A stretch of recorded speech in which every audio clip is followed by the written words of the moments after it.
No, dude, they're lying. They're absolutely lying. I don't get what why they're doing that. I don't know if you guys have noticed this yet, but I have. There is this trend of streamers and content creators in Marvel Rivals just absolutely lying about their rank with a specific character in the game. And it's a trend that I just don't understand. Like, do they not realize that there are websites that you can actually look this up in? As I always say, I'm not going to call out any content creators in specific here because I don't like putting anybody on the spotlight, but I will talk about this because I just don't know. I'm curious. What do you get out of lying? You know, like, people are going to show up in your stream, and those people that do know where to look for these statistics are going to find out that you're absolutely lying, and they're going to call you out on it. And they're going to be a lot less nicer than I am about this. Or maybe I'm just a weirdo and I just like know about this website. Maybe this website is just like not that well known by regular player or a majority of the player base. And what's even crazier is that they put this fake rank on their title. And by fake rank, I mean like they put stuff like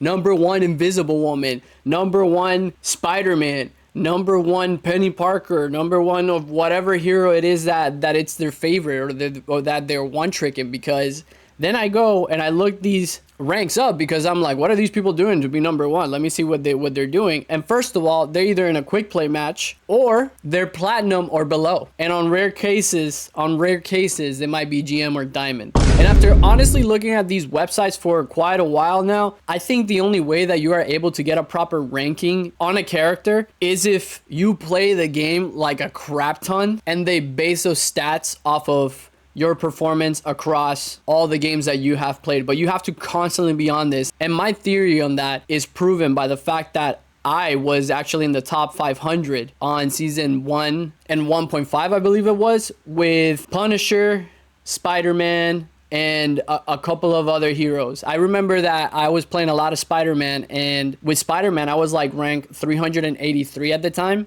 And what's even crazier to me was that I was ranked like 150 with the Punisher, and I even impressed myself. I was like, oh damn, like I don't even play Punisher like that, but I'll take it. So I was wondering, I was like, what did this have to do? It had to probably do with the fact that I was playing a lot and I was on a higher rank. But then I go and I look at these stats, right? And then part of that theory doesn't make sense to me also because there's a bunch of platinum and gold players that are like in the top 500 with their characters. So they're playing a lot of games and losing and staying in platinum and gold and diamond. And I'm not ranked as somebody who is currently right now GM1 and close to the beginning of season 2. I was also GM 1, and then season 1.5, I was Celestial 1. But from season 1.5 up until now, I was actually flexing a lot of characters on DPS and on tank.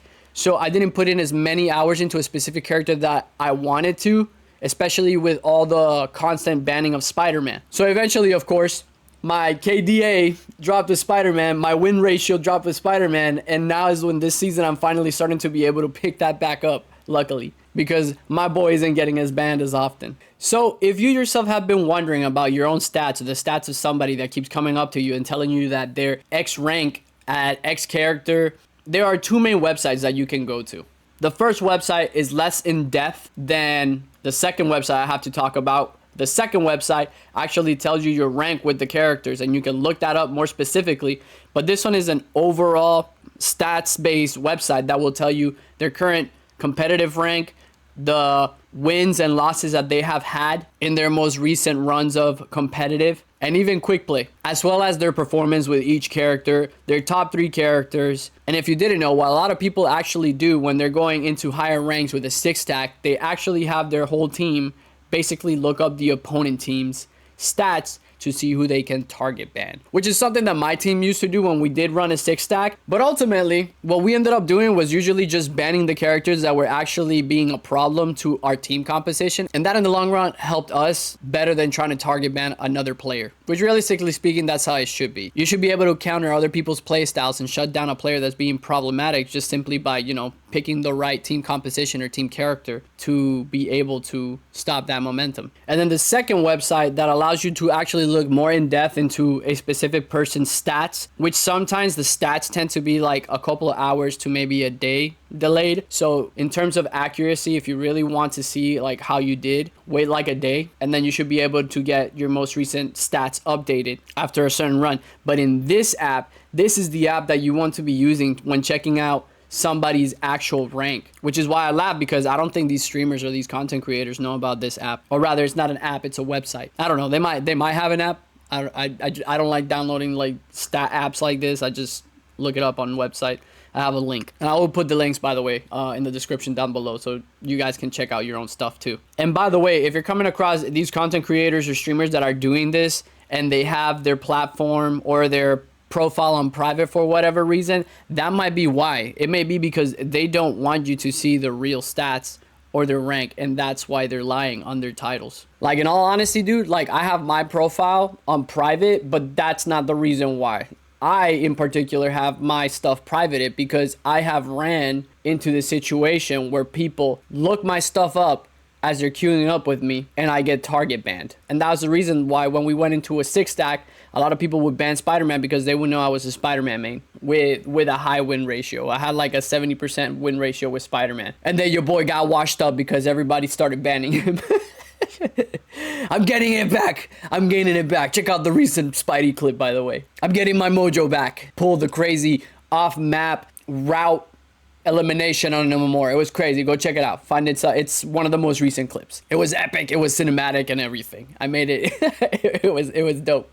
But yes, I private my stuff so that I don't get target banned, because I promote our channel on my gamer tag. And if I get a really dumb random teammate, sometimes they look up my stats and they're like, "Oh, you lost 2 or 3 games in a row," and I'm like, yeah, shut the hell up. And I got sick and tired of dealing with that. But moving on. Realistically speaking, if you have a platinum player or a diamond player, sometimes even GM players that are saying they're the #1 rank, or even if they are technically like a higher rank with the character, it's just because of the amount of time that they put into the character.